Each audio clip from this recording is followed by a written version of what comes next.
Welcome to Fantasy Baseball, Baseball, Baseball. I'm Dan O'Day along with Steve Romano. Hey, Steve. How's it going, Dan? It's good. Let's talk about Major League Baseball. I love fantasy baseball, but Major League Baseball is probably my first love in life, to be honest with you. It would probably be pretty close now that you say it. It would definitely be right up there. Yeah, wouldn't I it? mean, I mean, as a think little, about it. Yeah. yeah, little kid, I mean, if I'm in like kindergarten, first grade or something, I mean, I don't know, maybe $6 million man or something like that. I don't know. But yeah, it was a tight race for you, but Major League Baseball ran out for me, and I tell you what, it's pretty amazing what's going on in Detroit right now, Steve. They are still leading Major League Baseball in wins. They're at 46 and 27, 9 games up on Minnesota.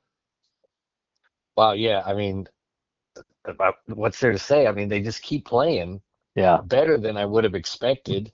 It's like you think, oh, a week or two you could be hot, but three turns into four and seven, eight, and it seems like they've been a top three or four team right out of the gate the whole time so far. So far, I think they're getting surprising pitching and even more surprising hitting overall. And Minnesota's 9 back, Cleveland's 9.5 game back. One thing I wanted to bring up about this division, and when I was looking at it earlier, I noticed that every single team in this division has a losing streak going on. Detroit lost their last two, Minnesota lost their last four, Cleveland lost their last three, KC has lost their last six, and the White Sox have lost their Wow. last five. So yeah, and that's KC's behind Cleveland. They're now 11.5 games back, and that's why they've lost six in a row. And then the White Sox, as I said, 22.5 games back, already out of the anything really. It's too bad for the Chicago White Sox. They're Yeah. trying to play some young players though. But it's interesting what's going on. All teams in there losing. 2-8 in the last 10 is Minnesota. Detroit's only 5-5 in the last 10, but that's okay when you're playing as well as them. In the AL But East, yeah, go ahead. Minnesota, Cleveland, and Kansas City are all 2-8 in their last 10. Yeah, look at that. So Look at that. so so even though the Tigers are only 5-5, they still have gained 3 games They, on all of them. that's a great observation. They're playing 500 ball, but they're still gaining ground. In the American League East, the Yankees also playing really well. They have a 600% clip. They're 5-5 in the last 10. They've lost three in a row, but they lead the East with a 42 and 28 record. Tampa Bay, who we always like to point out, it's an amazing story. I think it always needs to be pointed out. They're a low market team, correct, Steve, and how much money they Yeah, spend, and they're always very low. very low, like one of the lowest. And they're 3.5 games back, and they seem to do this every year. They're 7 games above 500. They're 7-3 in their last 10. They've won three in a row. So good for Tampa Bay. Always impressed. Toronto 4.5 games back. The Red Sox 6.5 games back, and the Orioles 12 games back, but 6-4 in their last 10. In Boston, we got to bring up Steve because something major happened in Major League Baseball. The Red Sox are 8-2 in their last 10. They won five in a row. So they said to themselves, let's trade probably our best hitter. They did trade Rafael Devers, who is definitely their best hitter. But and for me as a fan, I've always said like I appreciate that I don't live there anymore, and I'm not subjected to all of the Boston sports talk that happens because sometimes it's just I think it's over the top and it's just clickbaity all over the place. And but I think management did kind of drop the ball on a few things, but Devers didn't respond to them at all very well. He was very negative about it. I think this kind of had to happen. And I mean, even though he was definitely their best hitter, you know, I never thought of him as a face of the franchise type of guy. He didn't really want to be that. They were paying him a ton of money. He Well, has he's 8 more not that years guy after this personality. year. He's not that guy personality wise. Like a Judge and an Otani, they can handle that. They're good at that. It does. Not everyone's like the big personality, and I don't think he is. When it comes to being the face of the franchise, you know what I'm saying? I think you're a Red Sox fan. I want to get your perspective on it, and I do agree with you 100%. I think after what happened at the beginning of the season, they kind of needed to. There was some bad blood between the sides, Devers and management. And, but I did read a lot of things by, angry Boston fans saying the management does this every year. We're always, they traded Betts, blah, blah, blah. They bring up a few players that they're like, why are we always trading one of our best players? Yeah, I mean the Betts thing for sure. you can't justify that in any way possible. The only thing I think, and this is me, I mean, I think he was going to leave. Right. I just don't think he was going to stay. And I think everybody's just like doing each other a favor and not like the Boston's not going to be like he wasn't going to stay, so we had to trade him because Yeah, then everyone in New England would hate him. You I know? agree, and that's why I don't agree with everyone bringing that kind of stuff up. But Boston management does have some issues, it Yes, seems, when it comes to sure. caressing their players to get along and be copacetic. And then, the other one's Bogarts, which I didn't want to sign him to a giant deal anyways. And then Nope. the Padres gave him that deal, and that's a terrible deal. It's Of awful. of the three, this is the most surprising. Not going to sign Bogarts. I'm with you. He wasn't worth it. But Devers, I think, still has many good years. But the bad blood Yeah, kind of made it a necessity, I think. And yeah. This there's one, yeah. I agree with all of that. This one, it had to happen, but it's kind of this one that was the shittiest to happen because it shouldn't have got to this point. No, it shouldn't have. And it's a shame, though. And this division, by the way, is, everyone's been playing well their last 10. Tampa Bay 7-3, Toronto 6-4, Boston, as I said, 8-2, and even Baltimore 6-4. We'll go to the last team in the American League, and that's the Houston Astros leading the American League West. They are playing at a 41-30 clip, 577 percentage. They're 4.5 games ahead of Seattle, who's 4-6 in their last 10, but have won their last three. But the problem is the Astros have won their last five and are 8-2 in their last 10. Yeah, the Mariners have had a very cold, like, oh gee, 2.5 week stretch. It wasn't good, and they just kind of started kind of pulling out of the nosedive, really. So with this 3-game winning streak, but yeah, they were playing horrible. Maybe they're getting back on track. Luckily, they've got some great pitching coming back. Kirby Yes, came back recently, and now Logan Gilbert comes back today. that'll help. You know, get that rotation back up to par.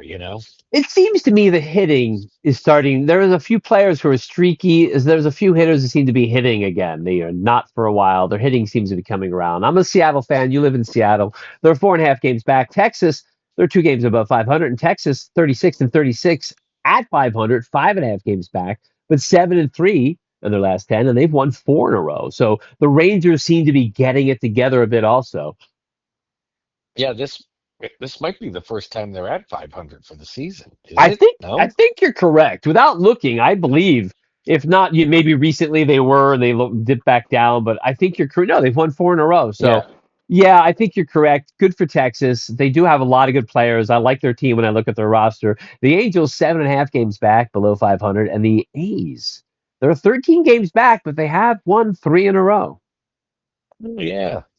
Yeah, They got up to that great start in the first month, and then it's been terrible since. So, yeah. but But don't they've got a young roster and a cheap roster, so it kind of is what it is. Absolutely. But when you have a run differential of 113 and you've given up 425 runs, you're not going to have success.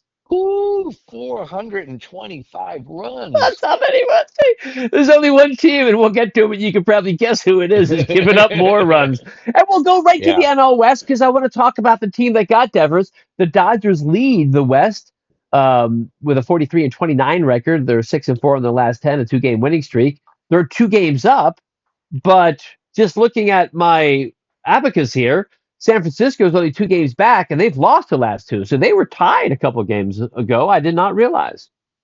Yeah. And now, as you're about to mention, the The San Giants just Francisco added. Giants get Devers. I did want to bring that up. The other side of the coin of the conversation. It's a very major trade in Major League Baseball. And for the Giants, listen, it is a big contract, and I understand that aspect. We haven't brought that up. It really frees up the Red Sox to spend some money. They do have a bunch of good players, the Red Sox, who they're going to get to play this year. I was going to ask you, Andrew, are they phoning it in now for this year? Or are they still thinking they can contend? The Oh, Red I think Sox. they still think they can Okay, contend. I good. think the Red Sox, yeah, yeah. Right. So they can spend money when it comes to trading later or whatever next year. So good for them. But I got to tell you, I know Frisco's they're taking on a big hunk of money with this contract, but they were in on all the big free agents out Yeah, there. They were in. They never won. They kept coming in second or third or something. yeah, they offered huge money to Otani, huge money to Aaron Judge. Yep. You Yep. know, um, there was a couple of others to lesser, not to that size. Oh, Carlos Correa, they tried to get at one point. Um, so yeah, they were trying to spend the money. They had it and they knew it, and they just and the one that finally accepted it was, Willie Adamas, and that has not worked out very well so far. Right, and they got Matt So Chapman for 5 years too. They re-signed him, so I think I think the Giants do not care about adding the money because I think they've been wanting to spend the money, and so this is a great get for them. Devers, for all his faults, fielding wise, he's still an elite hitter, top 10, and that's low talking, maybe top 5 or 6 hitter. I'll definite top 10. Definite I'll top give 10. you You'll give me that. that. Okay, okay. So a great get for Frisco. Where he plays is unknown. I don't think they're going to ask him to play first, in my opinion. They're not going to do that to him because he doesn't want to play first without having, trained for it like in spring training or anything. And I respect that. He knows his capabilities. He wasn't a very good third baseman. But with Matt Chapman out, Devers may fill in at third. Schmidt was playing there. He just got injured Sunday night. I don't know how bad the injury is. I would keep Devers at DH if I'm Frisco, if that's doable. Yeah, if that's doable, I would. Yeah, that's the way to go. I Yeah, mean, because if that's the case, like I said, or we were saying, he was the best DH in baseball, yeah, right? yeah, he is. Yeah, and he's top 10 So, hitter. I mean, he's great. And I don't think that so park difference. Go ahead, finish your point. yeah, just so as long as you just get him in the lineup, it's really about what other players do you have to do what. Yeah, And since he's going to be in the lineup because the I'm sure you've got someone who can play better third base or first base on the lineup than him, right? absolutely, But absolutely. And yeah, it is good. So you DH him. Flores has been playing DH 62 games this year of his 65 games played. And so he's in the top 10 in RPIs. So they're going to have to figure out what to do. You don't want to just necessarily take his bat out by getting Devers, obviously. So he may play first. I'm not sure. yeah, He used to play second, but that was when he was younger. I'm sure the Giants will figure it out, but that's what I would do. I just DH him. Maybe you address first base or third base, not third base. Matt Chapman's a 5-time Gold Glover. You're not moving him. So maybe you address first base in spring training next year. Great get for the Giants. They're 7-3 in their last 10. They're only 2 games back, as we said. They lost their last two, and with 309 runs scored and 264 runs against, that's going to help their runs scored. They're 90 runs difference between them and the Dodgers runs scored, and Devers is going to close that gap a bit. oh for sure. I mean, he's a top five RBI guy himself for the season, I believe. At And least he was in the American League for sure. yeah, he is. He is. And the Dodgers have given up 328 runs. The Giants have only given up 264 runs. Wow, that's great. Yeah, that is Th- excellent. This is second and best in the National League. So good for the Giants. The Padres, 4-6 in their last 10. They're now 3 games back. And then also above 500 is Arizona, 1 game above 500, 6.5 games back. And then Colorado, who I bring up to you, I promised their run differential run against is 442.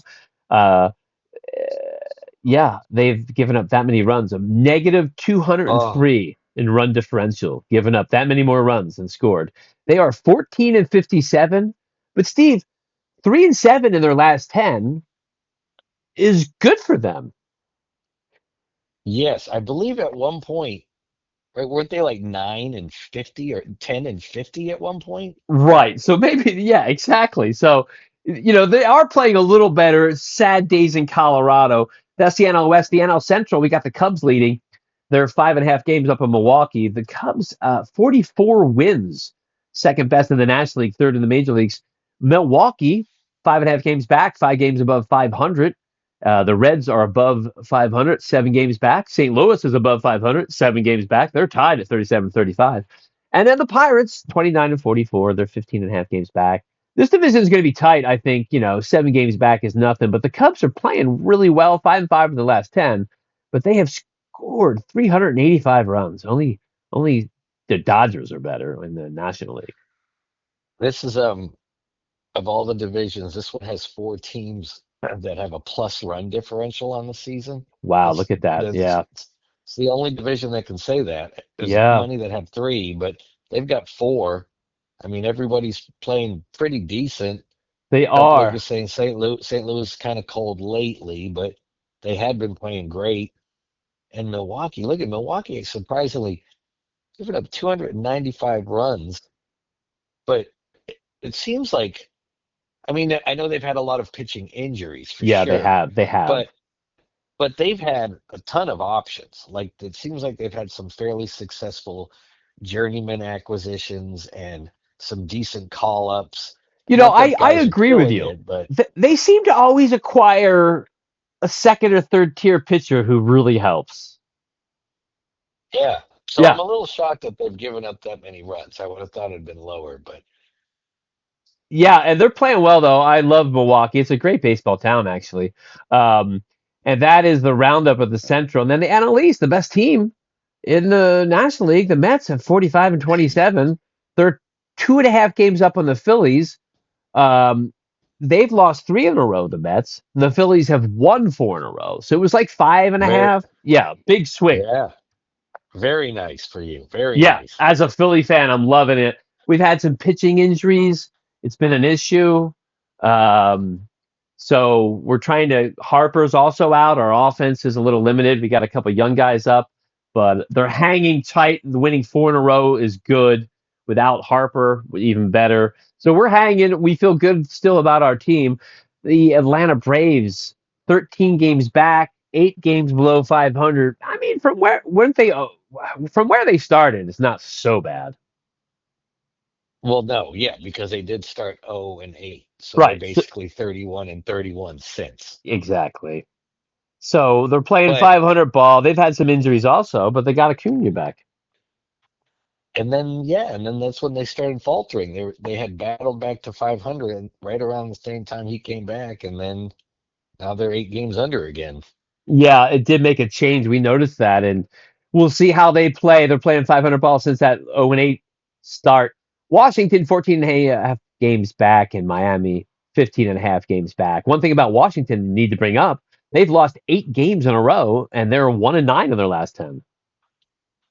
Yeah, that ain't good. That That's is quite not. the fall.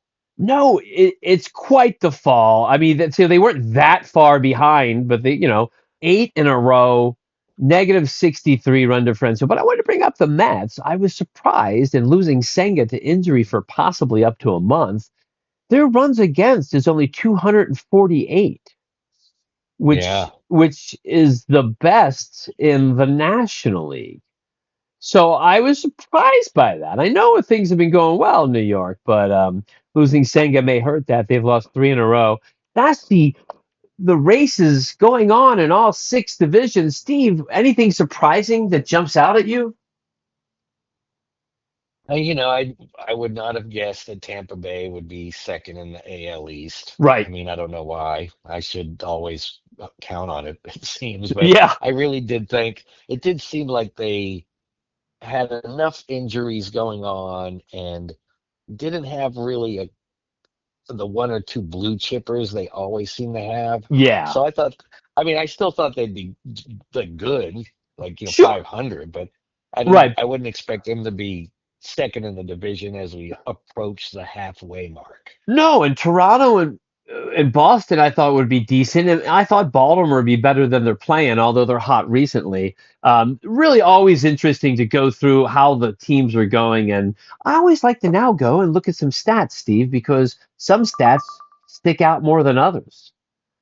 Yes, The they Aaron do. Judge watch, he's down to 378, and 378 is so great. What a great batting average, but he was batting 390 something. So, Steve, I don't know. Well, the Red Sox just swept the Yankees three Yes. games over the I weekend, don't think right? Judge had a good weekend either, did he? I believe he went 1 for 11 with 9 strikeouts. Ouch. Yeah. Well, he was batting above 380 when the series started for sure. So That is an interesting watch. He's great, not to knock him. I'm a big Aaron Judge fan because I'm a big baseball fan. Um, Yeah. yeah, absolutely. And so his watts, he's at 26 homers, 60 ribbies. We're not even halfway through. 65 runs. He's got 99 hits already. And and I always like to look at the walks. He's got 45. He's getting on base at a 473 clip, Steve. Yeah. 473. On base percentage. That is great. I'm a big Aaron Judge fan. It's nice to see him healthy and playing well. So, and there was a few other averages, but the only one that really jumps out is Wilson from the A's, the rookie. Is he? Yeah, he's still a rookie, Yeah. under 100 at bats. Yeah, Yep. He's tailed off, obviously, but because he was like hitting 390 himself for like his first month of his professional career. right. He's batting But 367 right now, but just the last 15 games, he's batting 429.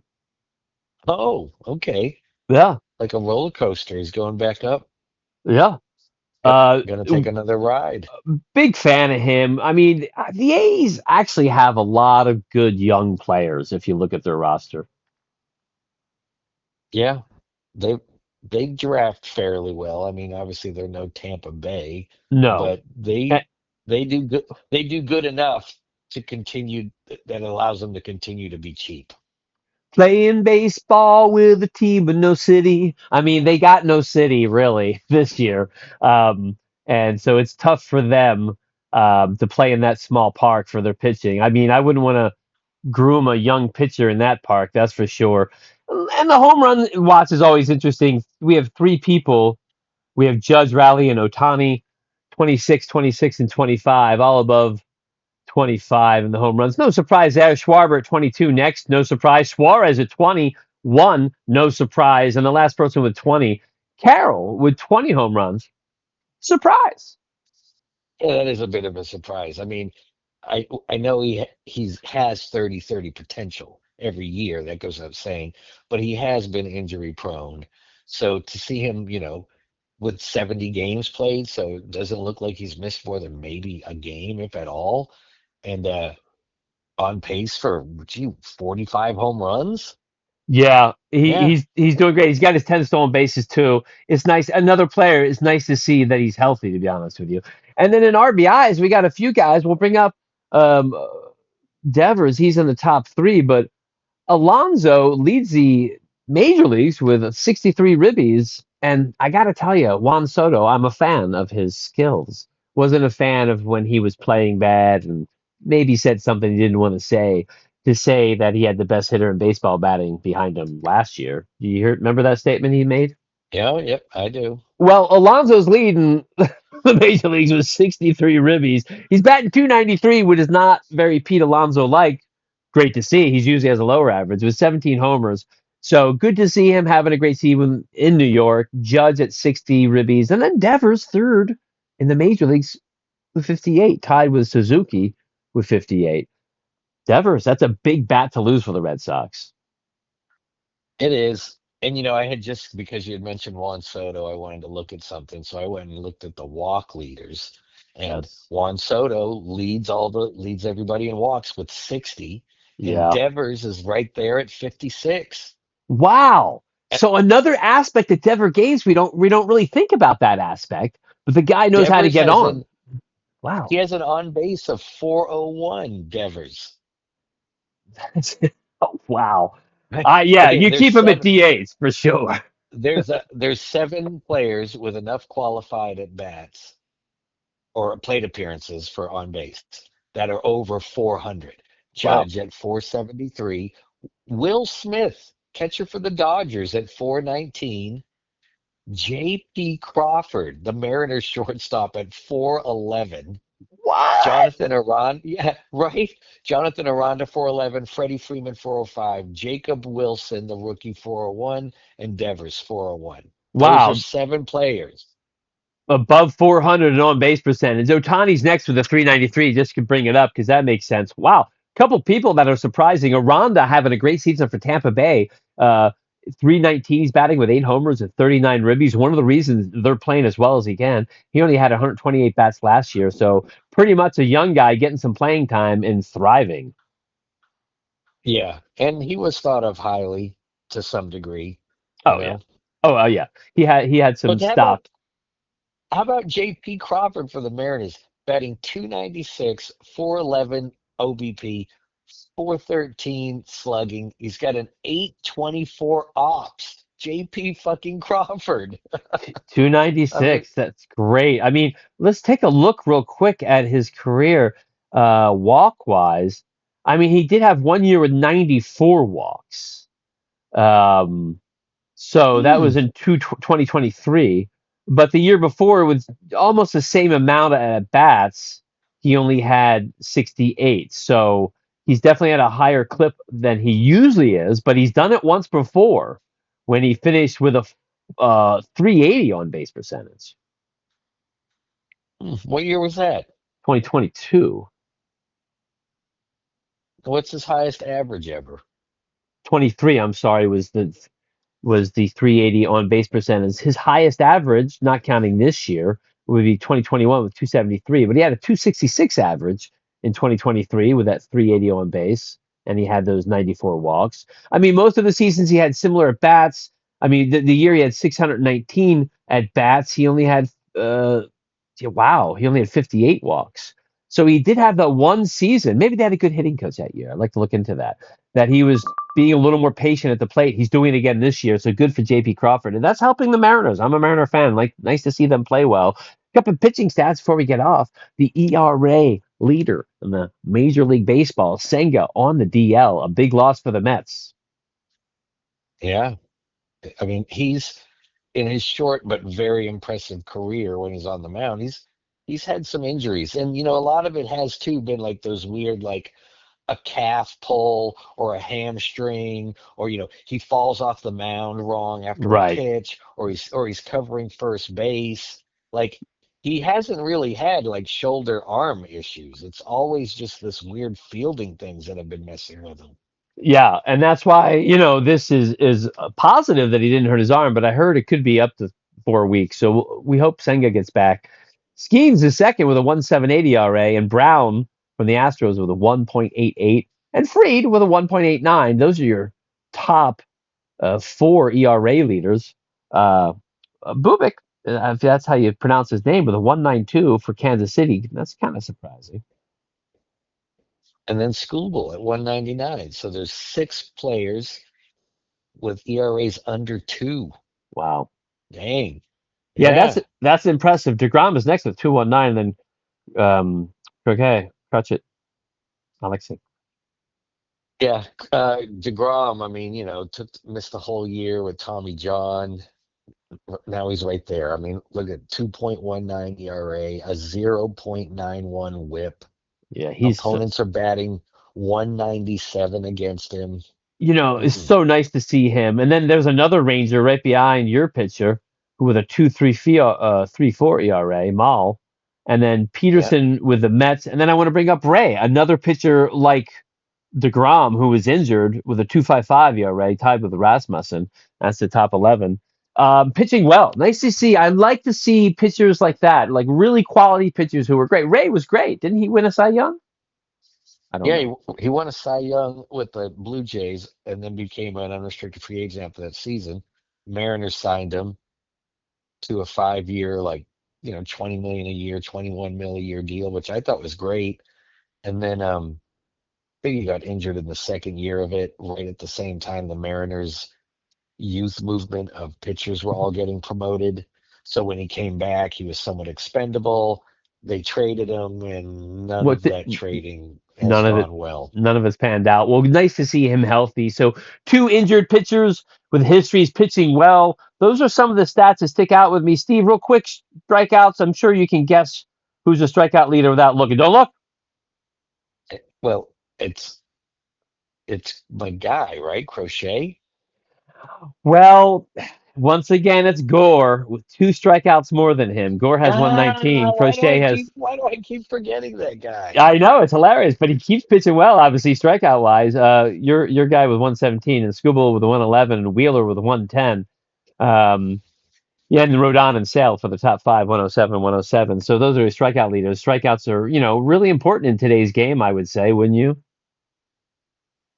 Yeah, definitely. I mean, it's all about that's the best way to keep men off base. I mean, Absolutely. that's just the way it is. The only negative is it makes your pitcher throw a lot of pitches, It you does, know? and they're throwing a lot harder nowadays. And but today's game is really prone to the strikeout because they're swinging for the fences. They're not trying to make contact. Most players. Yeah, agreed. Yeah, Yep. agreed. That's the Major League Baseball rundown. I'm Dan O'Day. That's Steve Romano. Thanks for joining us. Cheers. Have a good one.